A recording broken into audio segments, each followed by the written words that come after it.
evening or good morning, my LLs, my fellow real estate investors and fellow real estate enthusiasts. Welcome back to another episode of the Lubari Real Estate Podcast, the show where we unlock the secrets to building wealth through multifamily real estate, one deal and one door at a time. I'm your host, Jason Lubari Olds, and today we're going to talk about something that doesn't get enough attention in this business. Something that's just as important as raising capital or building your team or finding that next off-market gem. It's knowing when to walk away from a deal. It sounds simple, right?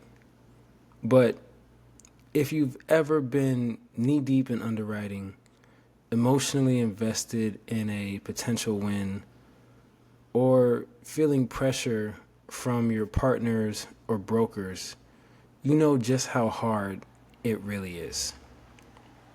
Stick with me, and I'll walk you through the red flags you should never ignore, the emotional traps that could cloud your good judgment, real world examples from my own experience, and finally, how saying no can sometimes be the most powerful move you make. So let's dive in.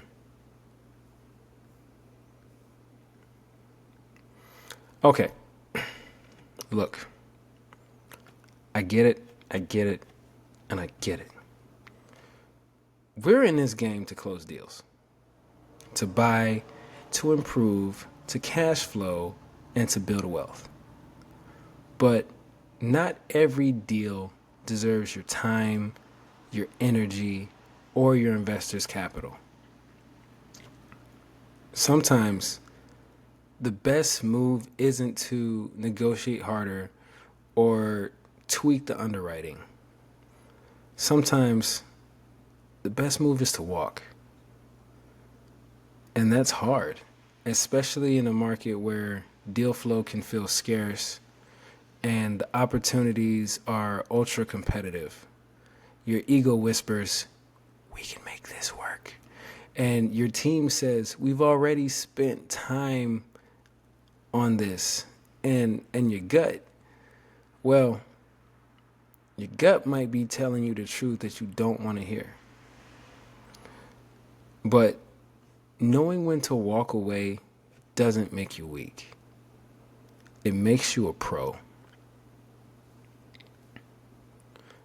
Now let's talk about red flags. These are the signs that should trigger a pause or an exit.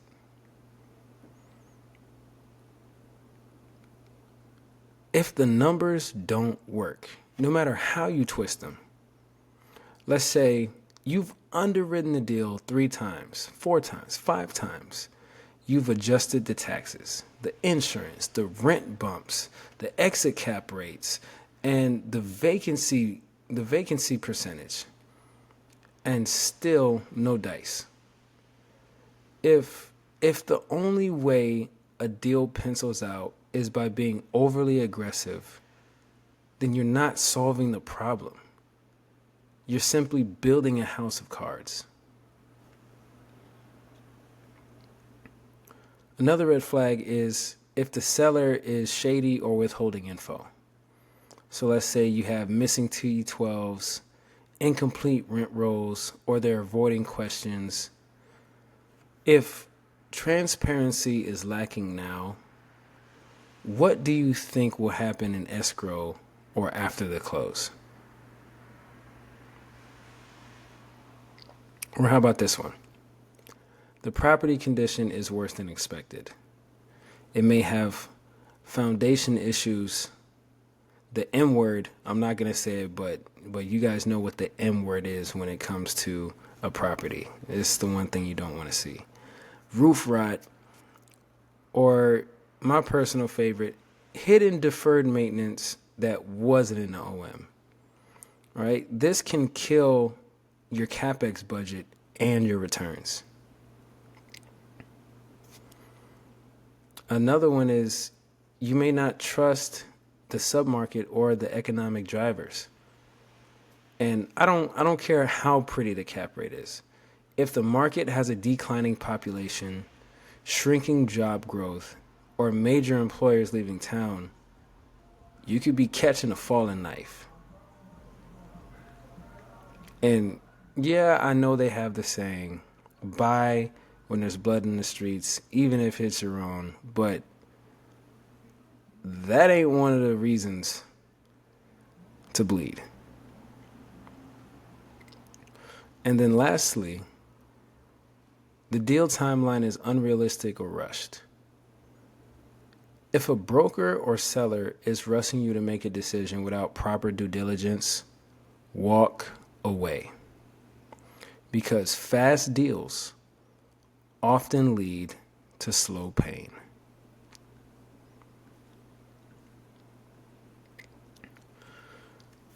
Okay, now let's move on to emotional traps, because we all know sometimes the red flags aren't external, they're internal. And you might be the reason you're ignoring the signs. So the first one I have for you is the sunk cost fallacy. And that's saying, I've already spent so much time and money underwriting this and, getting into the weeds with this deal, spent time and money going out to see the property or, getting estimates and everything. And I can't stop now. Truth is, it's better to lose a little now than a lot later. The next one is the scarcity mindset. This might be the last good deal for months. But the truth is, there's always another deal. And you should never force a bad one. And then lastly, this is one of the biggest ones. Your pride and your ego. Let's say you promised your team or your investors that you close something, but closing a bad deal to save face only ruins your reputation in the long run.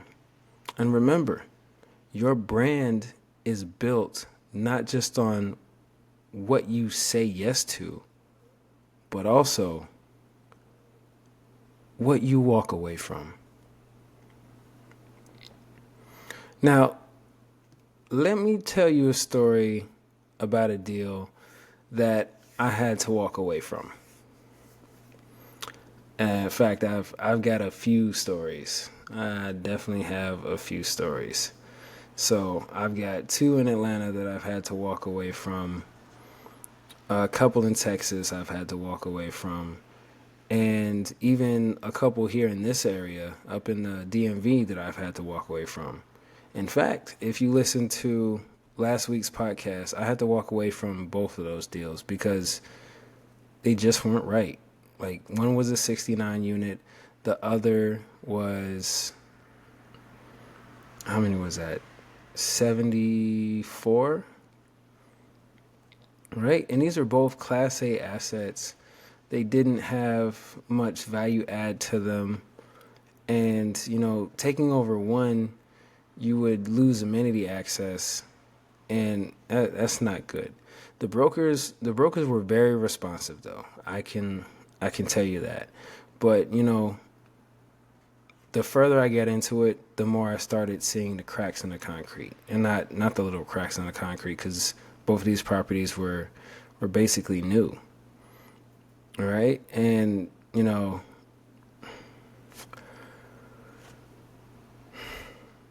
I really enjoyed both of those deals.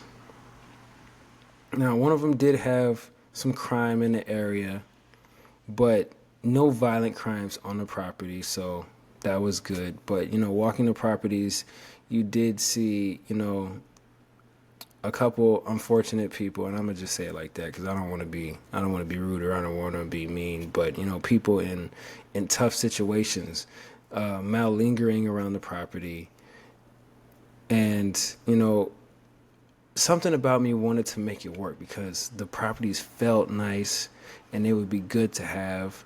But I took a breath I talked to my team, and we made the call to walk.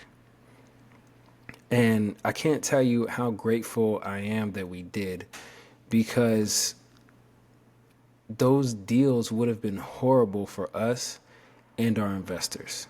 They didn't fit our buy box. They weren't going to give us the returns that we wanted to see. And it would have been hard to even raise the capital. There I go saying capital again. It would have been hard to raise the capital for those deals. So in both of those situations, walking away saved us money, headaches, and credibility.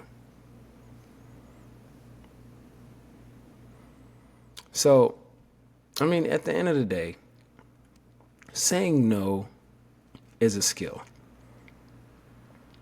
And just like any skill, it gets easier with practice. And here are some ways that you can build it. Create clear investment criteria. That means know your buy box. What markets, what asset classes, what returns, and if a deal doesn't meet it, pass on it. Use a deal review checklist. You want to get objective. You want to have a checklist of red flags, financial ratios, and deal breakers, and let the data guide you. Debrief every near miss. So after you walk, review what almost got you. That reflection makes you stronger. And then finally, surround yourself with truth tellers, not yes men. Your team should challenge your optimism when needed, because not every deal is the one.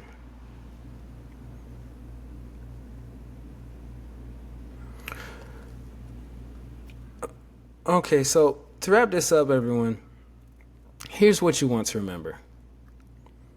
Multifamily investing is a long game. You're not here to win a deal. You're here to build a portfolio.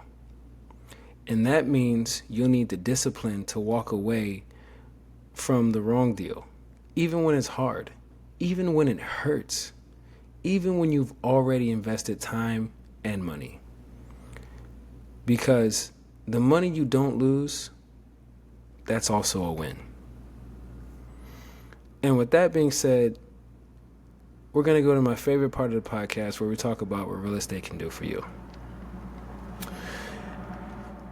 And I managed to add a couple things to the list. So I got me a new toy. And then also got some nice sights for it. Got a Holosun 507K, and I'm anxious to take it out to the range. So once the weather breaks, I'm gonna take it up and then test it out, make sure it's all zeroed and not and whatnot.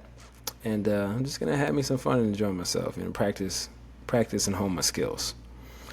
And on another note, I enjoy playing some cards and ordering food with my cousins, and just, having some male bonding time, talking our talk, enjoying each other's company, helping each other out, giving her wisdom and knowledge, and also being dumb and silly, watching our favorite shows, and then whooping some tail in some card games.